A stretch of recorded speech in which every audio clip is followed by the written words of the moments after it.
Ya, salam saudara sekalian dimanapun saat ini saudara berada, kiranya eh, saudara diberkati dan dilindungi oleh Tuhan. Dan saya tak lupa juga senantiasa mengucapkan selamat Natal kepada saudara sekalian. Kiranya damai Natal terus ada di dalam setiap kehidupan saudara. Biarlah sukacita Natal itu tetap ada pada saudara, dan kita saling berganti dengan tangan antara satu dengan yang lain, menerima satu dengan yang lain, sebagaimana Kristus menerima kita tanpa membeda-bedakan kita sekalian. Dan semakin teguh di dalam iman percayamu kepada Tuhan Yesus Kristus, percayalah bahwa segala sesuatu yang kamu alami di dalam kehidupanmu, Tuhan selalu ada dalam engkau, akan menolong engkau ketika kamu lemah, akan memberi jalan keluar kepadamu ketika kamu adalah masalah persoalan. Asalkan kamu senantiasa teguh dan berharap hanya kepadanya. Nah, saudara sekalian, pada kesempatan ini saya akan membahas satu bagian, yaitu berkaitan dengan Allah Trinitas. Karena beberapa waktu lalu saya harus berdiskusi dengan Henry Tan, tetapi tidak jadi diskusi karena waktunya yang tidak mengizinkan saya dan buat saya emosi untuk mengikuti uh, Zoom pada saat itu. Nah, saudara, terus terang saya akan selalu dan selalu menantang Henry Tan untuk berdebat dengan saya dan para Wanes untuk berdebat dengan saya mengenai Allah Tritunggal dan Wanesmu itu. Nah, oleh karena itu, pada kesempatan ini saya akan membahas mengenai malaikat Tuhan di dalam Perjanjian Lama. Nah, karena di dalam Pentateuk terdapat sejumlah cukup perikop di mana malaikat Tuhan itu muncul dan diidentifikasi sebagai Allah sendiri. Jadi kita bahkan melihat uh, semacam pluralistik di dalam diri Allah. Nah, perikop seperti ini juga kita temukan misalkan mulai dari kitab Kejadian pasal 16 ayat 7 sampai 13. Sang malaikat berbicara sebagai Allah, berkata kepada Hagar, "Aku akan membuat sangat banyak keturunanmu." Kemudian malaikat memberi informasi mengenai kelahiran Ismail yang akan segera terjadi dan tentang nama yang harus diberikan kepadanya. Hagar menjawab malaikat itu, menyebut Tuhan yang berbicara kepadanya sebagai Allah yang melihat. Perhatikan bahwa malaikat itu disebut sebagai Allah oleh Hagar, tetapi tidak dipermasalahkan. Kemudian Kejadian pasal 21 ayat 17 sampai 18, sekali lagi malaikat berbicara kepada Hagar mengenai anaknya. Sekali lagi menggunakan suara Allah, "Aku akan membuatnya menjadi bangsa yang besar," membuat Ismail menjadi bangsa yang besar. Sekali lagi malaikat berbicara sebagai Allah, yaitu "Aku akan membuatnya menjadi bangsa yang besar."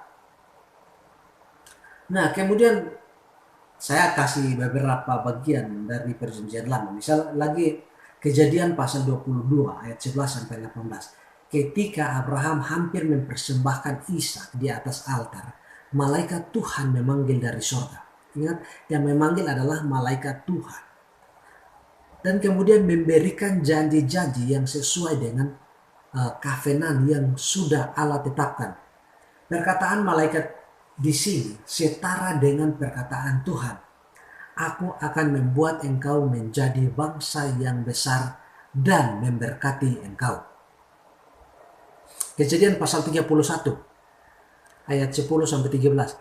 Ketika berbicara kepada Yakub, malaikat Tuhan mengidentifikasi dirinya sebagai Tuhan di Betel. Kemudian Keluaran pasal 3 ayat 2 sampai 6. Malaikat Tuhan tampak kepada Musa dalam nyala api yang keluar dari semak. Sementara semak itu sendiri Tuhan melihat. Tuhan berbicara dan memperkenalkan dirinya sebagai Allah. Nah, dan kemudian misalkan setelah penaklukan Kanaan, malaikat Tuhan di Hakim-Hakim pasal 2 ayat 1-5 berbicara dalam nama Yahweh dengan mengatakan, telah kutuntun engkau keluar dari tanah Mesir. Aku telah berfirman, aku tidak akan membatalkan perjanjianku dengan kamu, tetapi kamu tidak mendengarkan firmanku. Jadi ini adalah malaikat Tuhan, tetapi dia berbicara sebagai Allah. Nah, kemudian ketika menampakkan diri kepada Gideon, malaikat itu di dalam Hakim-Hakim pasal 6 ayat 12, di dalam ayat yang ke-20, 21, 22, itu adalah Tuhan. Lalu ketika ia menampakkan diri kepada orang tuanya Simpson, Manoah dan istrinya di dalam Hakim-Hakim pasal 13, malaikat Tuhan disamakan oleh istri Manoah pada pemunculan pertamanya dengan uh, sebutan abdi Allah. Sementara yang kali, malaikat Allah disebut dengan malaikat Allah Tuhan dan juga seorang manusia. Nah, setelah peristiwa tersebut, dalam perasaan yang gentar bercampur ketakutan, pasangan ini menyadari bahwa dengan melihat malaikat Tuhan, mereka sebenarnya telah melihat Allah. Dan setiap pemunculan malaikat tampak sebagai manusia, tetapi pada saat yang bersamaan disetarakan dengan Allah dan bahkan menyatakan kealahan. Jadi kita melihat pluralistik di dalam diri Allah. Dan oleh sebab itu kesimpulan untuk menyatakan bahwa Tritunggal itu adalah buatan kita semata, maka kamu jangan salah. Nanti pada kesempatan berikut saya akan menjelaskan mengenai teofani di dalam perjanjian lama. Tetapi pada kesempatan ini saya hanya ingin untuk kalian para wanes melihat bahwa ada yang namanya pluralistik di dalam pribadi Allah. Nah, oleh sebab itu, maka di dalam membaca bagian kitab suci, jangan membangun sebuah doktrin hanya berdasarkan satu ayat saja dan kamu menyerang apa yang dikatakan orang lain bahwa sebenarnya itu salah. Nah, karena harus ingat bahwa Alkitab tidak berdiri dari satu bagian. Jadi ketika membangun sebuah doktrin harus berdasarkan totalitas ajaran kitab suci, bukan berdasarkan ayat piah. Saya akan terus menanti dan menunggu para bidat, para wanes, terutama Henry Tan, untuk berdebat dengan saya mengenai Allah Tritunggal. Karena Anda berkata bahwa Allah Tritunggal maha sesat, dan bahkan Anda menentang 100 profesor Trinitas untuk berdebat dengan Anda. Dan saya mengajukan diri saya untuk berdebat dengan kamu mengenai Allah Trinitas. Saya akan membongkar segala kesesatanmu yang menyatakan bahwa tidak ada Allah Bapa tidak pernah ada. Lalu kemudian Allah Bapa itu hanya berlaku di dalam perjanjian lama dan di dalam perjanjian baru hanya ada Yesus Kristus Allah Bapa. Jadi itu adalah bidat yang sangat menyesatkan. Karena kamu bahkan menyangkal mengenai keberadaan Allah Bapa. Dan itu terus terang bertentangan dengan totalitas ajaran kitab suci. Sebab baik di dalam perjanjian lama maupun di dalam perjanjian baru, pribadi itu selalu ada.